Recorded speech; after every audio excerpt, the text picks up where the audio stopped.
think we'll be on.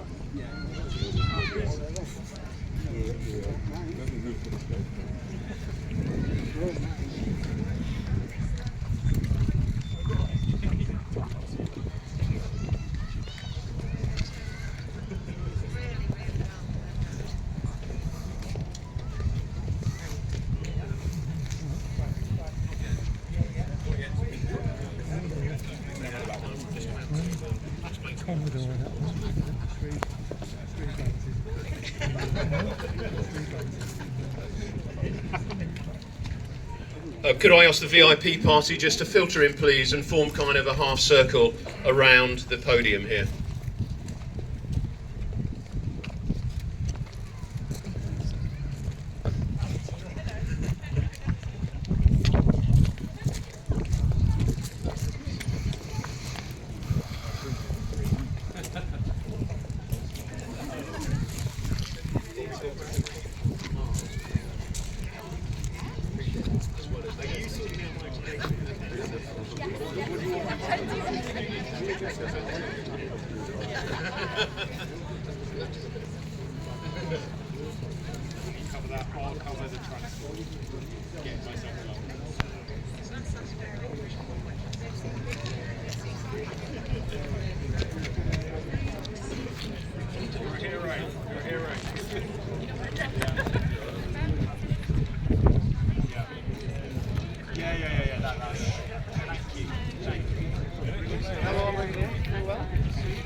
There's lots of space around to my right here if you want to push around to the right slightly.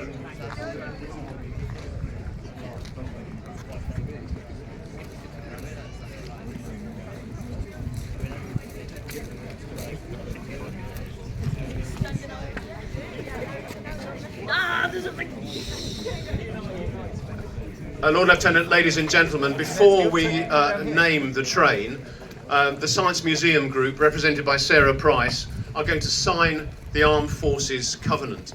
And the Armed Forces Covenant, for those that don't know, is that kind of indelible link, that pledge between the government, the people and the armed forces, because all three have to work together in defence of the nation.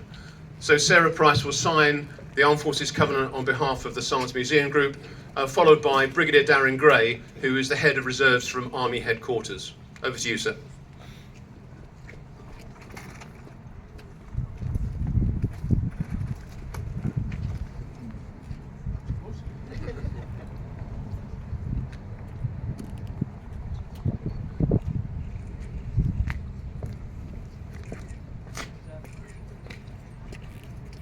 The Armed Forces Covenant being signed here is pledges from the museum group that they will support veterans, they'll support reservists, they'll support cadet force, adult volunteers, and support those wounded, injured and sick as a result of service in the armed forces.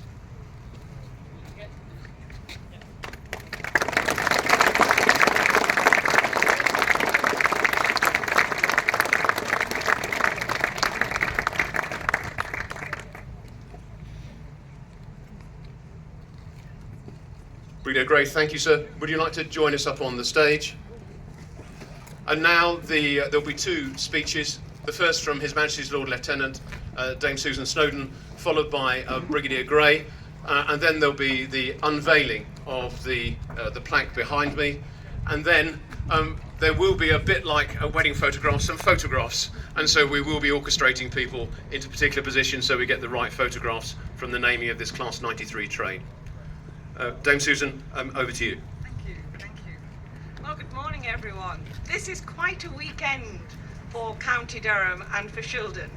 Yesterday we really did, well, we celebrated, did we not? And it's going to continue.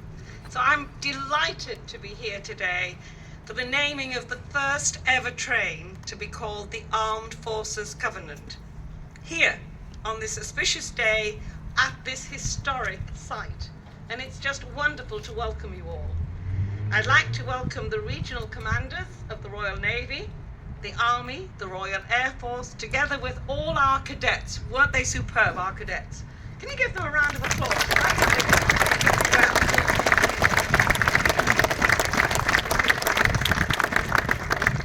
Durham is well known for its firsts. It has always been a centre of innovation and industry, and 200 years ago, the 26-mile stretch between Stockton and Darlington saw the very first successfully steam-powered public railway, heralding a new era of connectivity, of economic growth, and it transformed, ladies and gentlemen, it transformed how the world travelled, traded, and communicated. The significance of the 200th anniversary of the Stockton and Darlington Railway cannot be understated. That journey, 200 years ago, brought together converging technologies and harnessed the collective power into the foundation of the modern railway.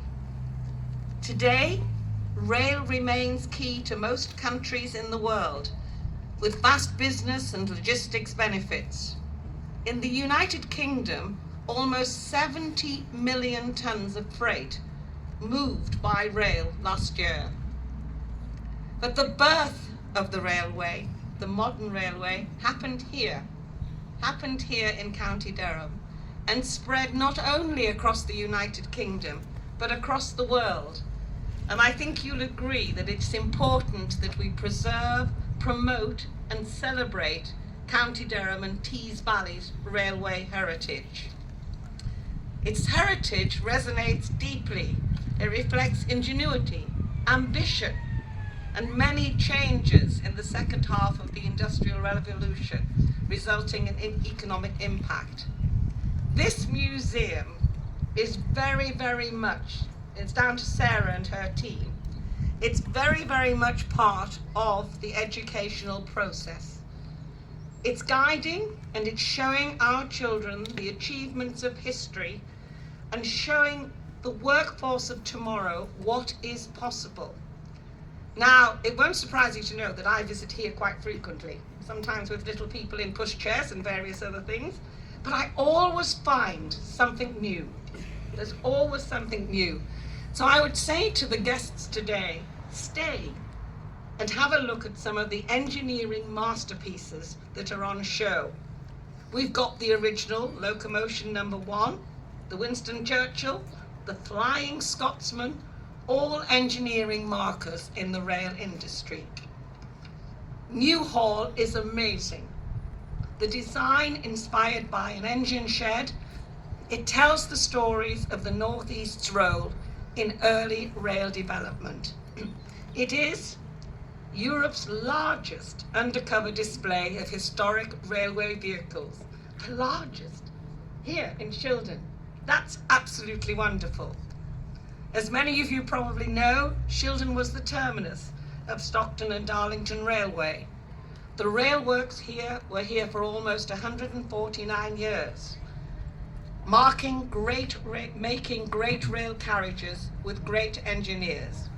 That tradition continues today with Hitachi just down the road. And what are they building? They're building great trains using the engineering prowess of the Northeast. The Armed Forces Covenant, the name of this locomotive, links businesses across the Northeast with the armed forces. And I know that there are regular and reserve service personnel here today from the larger military units across the Northeast, such as the Royal Navy's HMS Calliope, the Army's Queen's our own Yeomanry, and the RAF's 607 Squadron. The first duty of our government is the defence of the realm.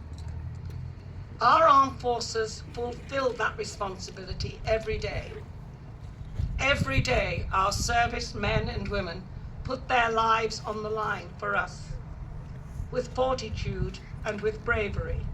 And to see the gentleman with us today, you did that, and I thank you. They work to protect us in many different ways, from fighting wars to humanitarian relief, from peacemaking to search and rescue, and much more beside.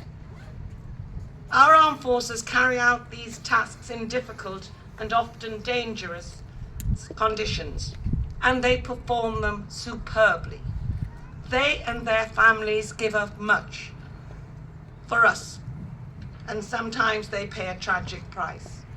As you heard, the Armed Forces Covenant is a promise that together we acknowledge and understand that those who serve or have served in the armed forces and their families, including the bereaved, should be treated with fairness and respect. It's a promise from the nation that they are treated fairly. This scheme is available to organisations that employ and support reservists, service leavers, veterans and their families. Each award winner has signed the Armed Forces Covenant, and it's a commitment that they have made to supporting defence through services, policy and projects. They're representatives of businesses who have gone above and beyond with their support through engaging with initiatives such as employing veterans, supporting individuals who are transitioning out of the armed forces into a new career, and providing flexibility for reservists with regard to training and mobilising effect. Rail has a unifying effect, and I've been told that there are some 30 to 40 gold holders represented here today from across the country, showing their support of this unique occasion and of those who have served this country as members of the United Kingdom Armed Forces.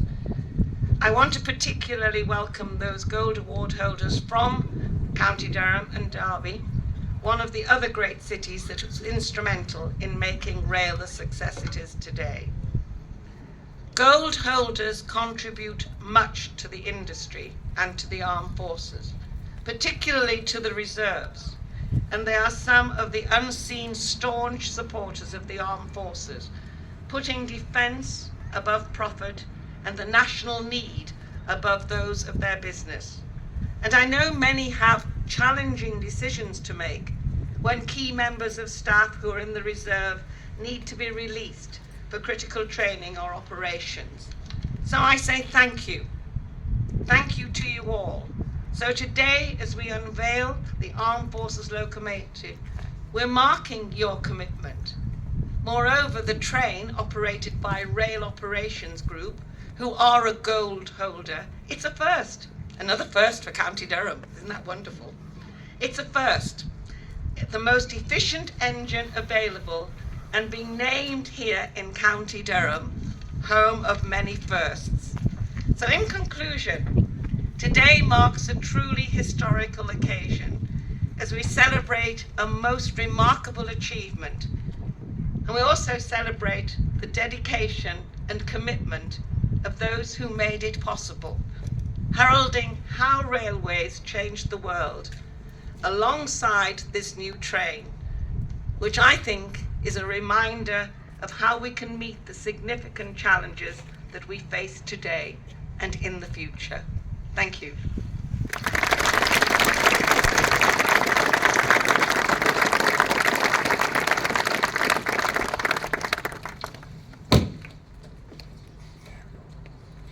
Thank you, Lord Lieutenant.